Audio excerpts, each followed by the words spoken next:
Hello everyone, I am back with a little favorites video because as I said in my previous video, I've got a lot of favorites to talk about since I have been away so long. I've also got some not so favorites because I just realized I pretty much never include those in these videos, and I don't know why because I love being a negative person. But anyway, today I kind of wanted to go over some of the things I've been loving, some of the things I've been hating with you, and it should be a good time. First favorite is that I actually turned 22 this past weekend, so that was pretty exciting. The older I get, I like to keep it low-key, pretty chill.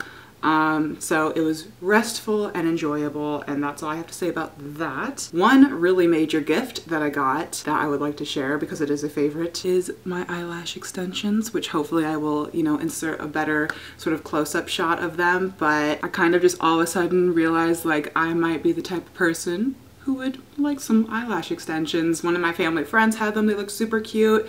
I've seen, of course, YouTubers get them, and I just thought like they were one of those luxury things that I really didn't need to invest in.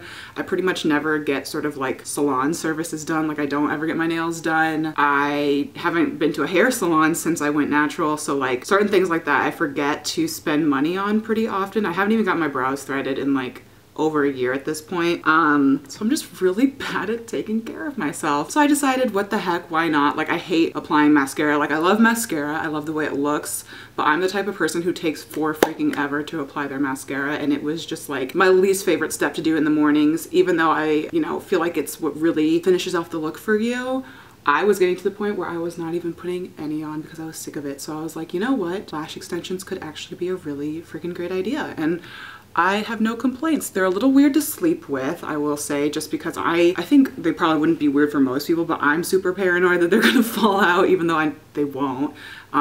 So I kind of have been like having some sort of restless nights as of late, but I'm sure that'll pass. Overall, they are a favorite. Now let's get into some actual sort of like product type favorites. I'm probably gonna do all of the not favorites at the very end. So first we've got this NYX micellar water, and this honestly has to be my favorite micellar water I have used. I don't know what magic essence is in this stuff, but I'm the type of person, and I feel like, where if I didn't like exfoliate my face every night, like do the most, go to town with washing my face every night, my skin would get super clogged and congested and break out a lot as I was growing up, and just like, I don't know, even as of late. But for some reason, ever since I switched to this as my micellar water at night when I'm removing my makeup, I don't wear foundation, I will clarify, so under eye concealer, blush, things like that, eye makeup, lipstick, and you know, things of the sort, I feel like it removes really well. And I feel like this stuff is so clarifying for the skin. I don't understand. I wake up and I feel like my skin looks super clear for some bizarre reason. I don't have super acne prone skin anymore, but I always used to, so I still feel like I'm like, I don't know, I still feel like I'm in my acne prone youth. So I have to remember, I actually have probably more like oily combination skin,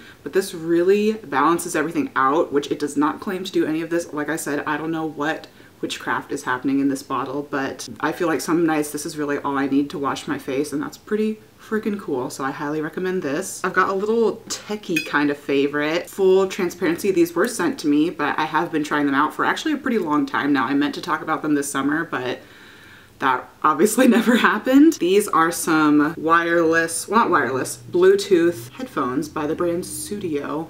And these are the white and rose gold ones, so they are super cute. I feel like for some bizarre reason there was a bit of a learning curve with these. They have an 8-hour charge, and I was kind of forgetful about charging them. You don't really have to charge them all the time, but I was just like really forgetting to ever charge them, so I was like, they never charged. I was having issues like getting them connect to my phone for some reason, getting them to connect to my phone. Did I say that weird? I don't know. But as I've been working out the kinks, which really, it was all user error for the first few times that I had tried these out. I love them. They've been especially great since I've been working in the sewing lab so much, working on my senior collection at school. I can run between the cutting room, the sewing room, and that like distance, even though it's in 2 different rooms, hasn't caused this to like drop a connection at all. It'll drop if I like go out in the hallway and like close a door and go a little bit too far away, but it's never, I don't know, the brand has never claimed that these are super like long distance from your device and they're supposed to work, so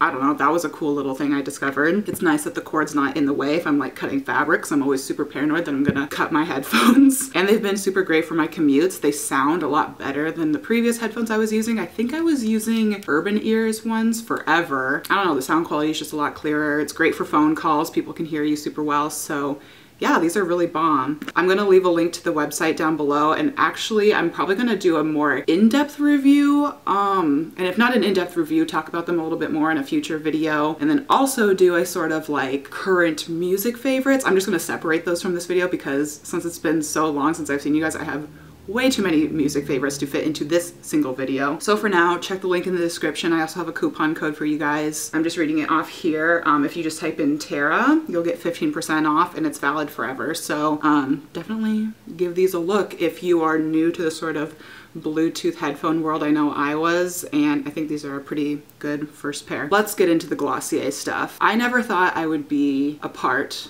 of this cult, but here I am. I am not a like brand ambassador by any means. One of these products was sent to me back earlier this summer, but I have been spending all my monies on this brand, absorbing their YouTube channel like it's the sustenance I need to survive, because it is. Let's get into a couple of the products I like, but I will give you a little sneak peek into the future. One of my not favorites is from Glossier. So we're gonna keep it all balanced out in this video. These are certainly some favorites. These are the Glossier Halo Scopes, and I was always so afraid of highlighting for some reason. I just saw them in the pan, saw those little Becca ones, they looked way too glittery, and I was just, I don't know, I've been very intimidated by them. But I feel like ever since I got to try out this one in the shade Quartz, I've been sold. This was like my freaking jam this summer. This is more of like a rose gold sort of sheer glossy highlight. It looks gorgeous everywhere. You could even do it like across the lid, but of course I love it on the cheekbone, a little bit down the bridge of the nose, brow bone, the usual. But I felt like this was pretty intense,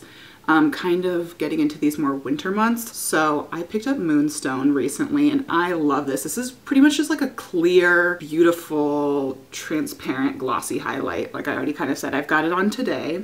As you can see, I like gag when I look at this stuff. Oh, it makes it so easy to work with. I think it's foolproof if you're new to makeup, a lover of all things makeup, whoever you might be. I think you should definitely pick up one or all three of these. I plan on getting the third one at some point. And I am finally, this was like, I don't know, I'm super late to the bandwagon on this one. I'm finally on board with the Glossier Boy Brow. I had tried the clear one this past summer, which was great, but it's really nothing amazing if you're someone like me who has zero eyebrows. So I just recently got it in black, and this is the stuff right here. If you're gonna go for the boy brow thing, you should probably go for a tinted one.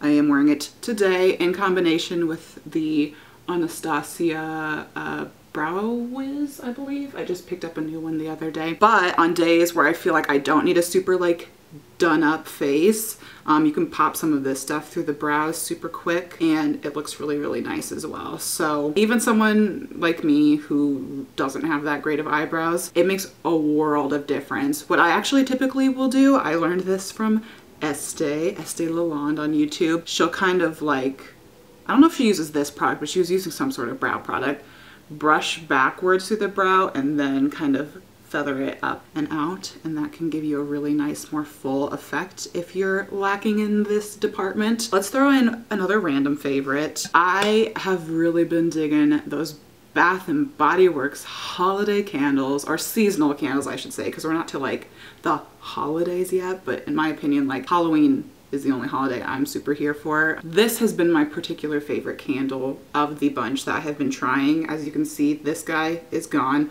I've got one on backup back there, and I've got another on backup right here. This is the Best Fall Treat Caramel Pumpkin Swirl candle, and honey, it's disgusting how good this smells. The fragrance notes, just so I can be more specific, are fresh pumpkin, warm caramel, grated cinnamon, and vanilla bean. It's pretty strong, so if you have like a home and not just an apartment, I feel like it would actually be better suited for that in my tiny little room. Although there is, you know, apartment beyond. If I just have my door shut in my room, this can get pretty intense pretty quickly, but it lingers in a beautiful way as well. So even after you blow it out, and say you like go out, go do something, you come home, it just smells like someone's been baking like a delicious caramel treat, and I'm here for it 100%. Okay, last favorite, sorry, I'm just going through my list here on my comp. We've got a little skincare item. Usually, this is from Lush, we'll just go ahead and disclose what it is. This is just to clarify, one of their little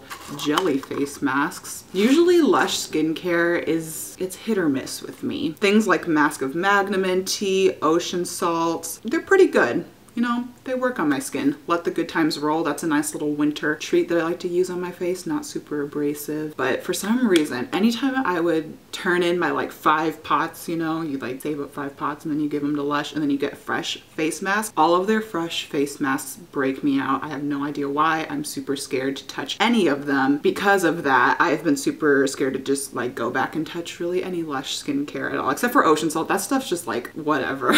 I went on a limb and tried this guy because I was in the store, and you know they talk your ear off, and the dude there was basically like, this is super scrubby, exfoliating, great if you just need to like do what the name says, clarify your skin. And since I've been having, you know, my nights where I kind of just rely on this, if I rely on this for too many days, you know, the skin will want some exfoliation. Just since my skin was so used to being exfoliated almost every day, I used to use a Clarisonic. I still need something to kind of pop in a couple times a week, scrub everything off, restart the skin. So I thought this would be a good thing to try out. And let me just say, this is my favorite face mask ever, period, of anything I have tried ever. It's my favorite exfoliator. For some reason, this has been like my saving grace as of late. It's vegan as well, I was just looking at here, and it's self-preserving, so it's one of their most green products, you might say.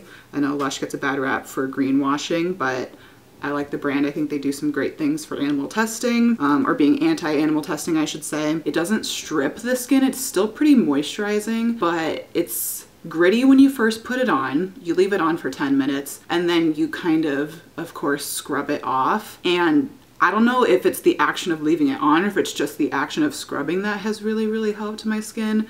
Whatever it is, I don't care because it's working. I feel like my skin is super clear, clearer than it's pretty much ever been. So I've got this guy to thank a lot. And I hope that was not too much rambling. That was all the favorites. Real quick, let's go through the guys that are not my favorites. I mentioned we've got a little Glossier product in here that is not my favorite, and this one would be the Wowder. So pretty, so pink. I do love the packaging, but unfortunately, I don't know. I think I might have gotten the wrong color or something because first of all, it's too dark in my opinion. Poof. If I try to use this to set my under eye concealer, because that's pretty much the only concealer I wear, it just completely darkens it, and then it looks like I got no sleep again, which is stupid. I should clarify, this is the color Dark Deep. This is the like medium shade that they have. Jackie Aina uses this color, and I know I am not Jackie Aina's color, but I also didn't think I was like gonna be their lightest shade. Maybe I do need to try the lightest shade. I don't know, this stuff just is not brightening for me. It's not mattifying. I know Glossier is not about the mattifying look, which is chill, that's cool,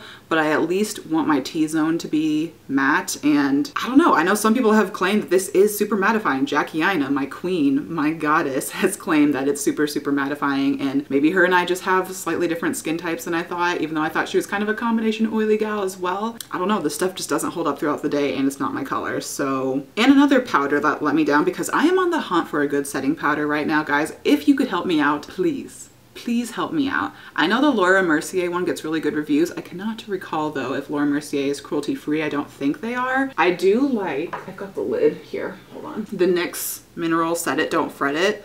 But honey, the flashback on this thing is a no-go for me. So I've been trying to replace it, unfortunately, even though it's the most mattifying powder I have found, and it's pretty affordable. I've just been on the hunt. So this Kat Von D one here, I got a little sample of it because I wasn't sure, you know, guys, like I said, I'm looking out, I'm trying out what I can. This is the translucent setting powder, the Lock-It setting powder, I don't know. This stuff don't keep me matte either. It's so finely milled, which is nice. However, it's like I can blot this on once, you know, I'll spray a little setting spray, blot this on again, blot this on one more time, and I'm still oily by like midday. Like it's like not even oily, it's like grease, you know what I'm saying? So I don't know, disappointing. Glad I didn't spend the money on like the full product, and it feels nice on the skin, but just neither of these keep me matte, so I need to figure out what the heck is going on. Last, not favorite, this one could be a polarizing one.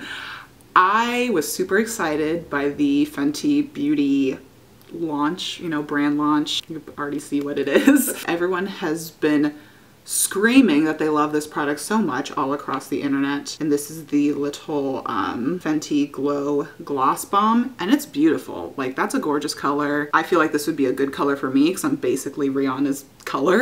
I don't know. Upon first smell, I loved this stuff. It's like a candy kind of smell, but for some reason when I wear this on my lips for a long time, I don't like the smell anymore. It starts getting a little artificial for me, a little, I can taste it, a little sickeningly sweet for me. And the other issue I have, which is my own dang fault, I'm not really a lip gloss person. I feel like it just gunks up right here. So why did I buy a lip gloss? I would love to know. It's just the marketing that got me. If I thought this would maybe be some holy grail lip gloss that I would all of a sudden love, it's not. It's just a nice color and really cute packaging, in my personal opinion. So with that, I think that's everything that I wanted to talk about today. Hopefully you guys enjoyed this video. I love talking about products with you guys. I'll probably be doing like an updated skincare routine video soon, just because I feel like I said, my skin is getting to a good place, and maybe even a little chatty get ready with me or something. But yeah, thank you all so much for watching this video, and I will see you in the next one. Bye.